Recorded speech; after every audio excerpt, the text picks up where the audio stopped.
Now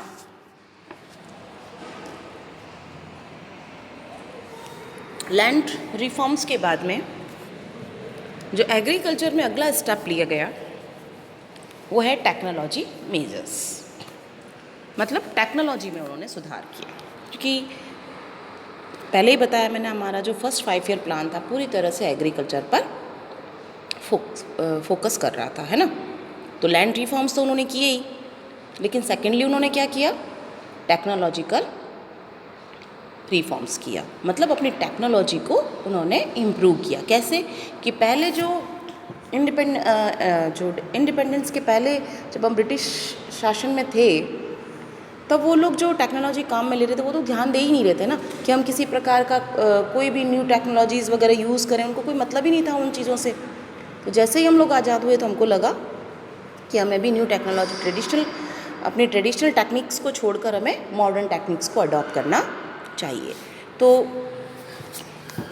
after independence हमने इस पर बहुत अच्छा फोकस किया। तो the government of India initiated a number of technological measures to rise agriculture productivity. Since the mid-1960s, some measures were undertaken to introduce modern methods of cultivation in agriculture. Okay, so in view of the limited availability of agriculture land, intensive cultivation was emphasized. Under intensive cultivation, more and more of labor and capital is supplied to a given piece of land to obtain more output. ठीक है, और ज़्यादा मतलब उसमें हम लोगों ने मशीनों को यूज़ करना शुरू कर दिया, तो हमें आउटपुट ज़्यादा अच्छा मिलने लगा। और 1966 तक तो आते आते हमारा ग्रीन रेवोल्यूशन हो ही चुका था। उनमें हमने सीड्स वगैरह भी बहुत अच्छी यूज़ करना शुरू कर दिया। धीरे धीरे यहाँ पर भी जो बैलों से जुताई होती थी वो ट्रैक्टरों से होने लगी। इस तरह से थ्रेसर मशीन और काफ़ी सारी मशीनें थी कटिंग के लिए, गेहूँ वापस साफ़ करने के लिए, और इस तरह से काफ़ी चीज़ें न्यू आ गई। उसके बाद हम बात करते हैं intensive cultivation become possible only through technological upgradation, है ना। तो कल्टीवेशन तो तभी बढ़ेगा ना जब आपका टेक्नोलॉजी है वो अपग्रेड होगा। In the process of cultivation, ठीक है, तो this technology upgradation consistent of better irrigation facility, use of HYV seeds, increase availability of chemical fertiliser and improve agriculture implements. ठीक है ना। तो क्या किया इन लोगों ने टेक्नोलॉजी को सुधारने के लिए? HIV सब 9th में पढ़ चुके हो, तो इससे ज़्यादा एक्सप्लेन करने की इसमें ज़रूरत ही नहीं है। क्या क्या यूज़ किया उन्होंने? हाई आइल्ड सीड्स को यूज़ किया, मशीनें अच्छी लेकर आ गए। मतलब जहाँ तक हो सके आदमी से काम कम हो और हम मशीनों से ज़्यादा अपना आउटपुट बढ़ाएं, ऐसा उन्होंने कर दिया। इरिगेशन फैसिलिटी, क्योंकि पहले हमारा जो कृषि था वो गैम्बल ऑफ मॉनसून था, तो ये चीज़ सब समझते थे कि बारिश होगी तो ही फसलें होगी। तो इस चीज़ से भी निजात पाने के लिए उन्होंने क्या किया, इरिगेशन फैसिलिटी को बहुत ज़्यादा इम्प्रूव किया। ठीक है, तब इरिगेशन फैसिलिटीज़ इम्प्रूव होंगी तो क्या होगा, पैदावार अच्छी होगी ना। तो इरिगेशन फैसिलिटीज़ को उन्होंने इम्प्रूव कर दिया। और क्या किया उन्होंने, केमिकल फर्टिलाइज़र्स को यूज़ करना शुरू किया। हालांकि केमिकल फर्टिलाइज़र्स के डिसएडवांटेज बहुत सारे थे जो हम आगे जाके बात करेंगे, लेकिन एक बार तो आउटपुट आपका बढ़ ही गया, है ना। तो आउटपुट बढ़ाने के लिए उन्होंने केमिकल फर्टिलाइज़र्स का, सीड्स का, पेस्टिसाइड्स, क्योंकि कीड़े लग जाते हैं ना फसलों को तो बर्बाद हो जाती है, तो पेस्टिसाइड्स वगैरह यूज़ करना शुरू किया। तो ये सारा आएगा आपके टेक्नोलॉजिकल मेजर्स में। Next one is agriculture subsidy policy. देखिए, तो अब सब्सिडीज़ देना शुरू किया। कैसे? तो the government under this policy supplies various inputs like irrigation, fertilizer and power to the farmers at subsidized prices, है ना। ये चीज़ आपने सुनी होगी ना कि खेतों में बिजली सस्ते दामों पर मिलती है, ये सबको पता है ना। किसानों को जो बिजली है, पावर है, वो चीप रेट पर मिलती है। दूसरों के मुकाबले, है ना। तो ये जब ये फर्टिलाइज़र्स वगैरह यूज़ करते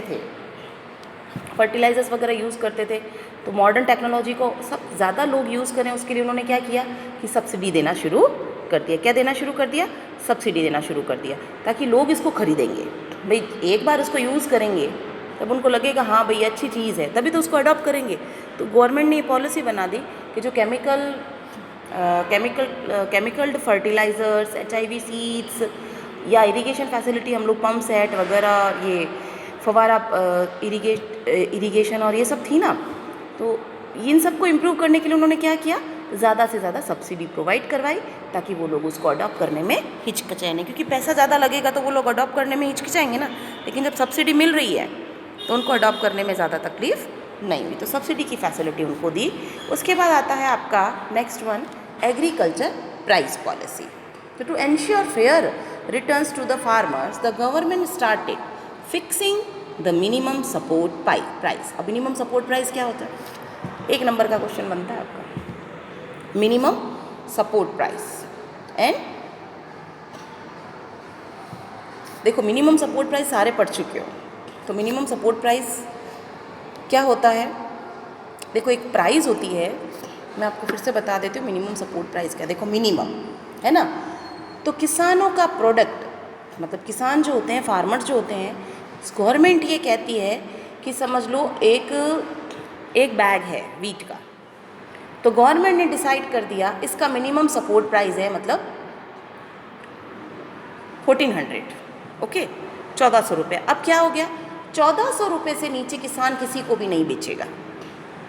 अगर आप 1400 या 1400 से ज़्यादा मार्केट में बेच पाते हो, आपका मतलब यहाँ फार्मर से है, आप बेच पाते हो तो वेल एंड गुड, आप बेचो। आप नहीं बेच पाते हो तो कम टू द गवर्नमेंट, आप गवर्नमेंट के पास आओ, गवर्नमेंट आपका सारा वीट या जो भी आपका फसल है, आपकी क्रॉप है, वो परचेज़ कर लेगी। हर एक पैदावार का मतलब हर एक क्रॉप का जो मिनिमम सपोर्ट प्राइस है वो अलग अलग होता है, ठीक है। जो अलग अलग डिफरेंट टाइप की क्रॉप्स होती है ना, उन सब का जो ये जो मिनिमम सपोर्ट प्राइस होता है वो क्या होता है, अलग अलग होता है, और अलग अलग स्टेट में अलग अलग ही है, क्लियर। तो अब फार्मर को क्या होता है, घाटा नहीं होता। कई बार ऐसा सुना था ना कि उनको जो बहुत ही कम दामों में, सस्ते दामों में अपनी फसल बेचने पड़ी, कोई ख़रीदार नहीं मिला, तो वैसे सारी जो परेशानियाँ थी उनसे उनको निजात मिल जाती है। इसके लिए गवर्नमेंट ने the commission for agriculture cost and price CACP को इस्टेब्लिश किया, जो उनकी मिनिमम सपोर्ट प्राइस, जो डिफरेंट क्रॉप्स हैं उनकी मिनिमम सपोर्ट प्राइस को डिसाइड करती थी और फिर फार्मर से डील करती थी। तो देखिए यहाँ पर एक क्वेश्चन बनता है आपका, the commission for agriculture cost and prices कब इस्टेब्लिश की गई? तो नोट डाउन कर लो, CACP, the commission for agriculture cost and prices for establish in 1965। 1 number का आपके MCQ यहाँ पर बनता है।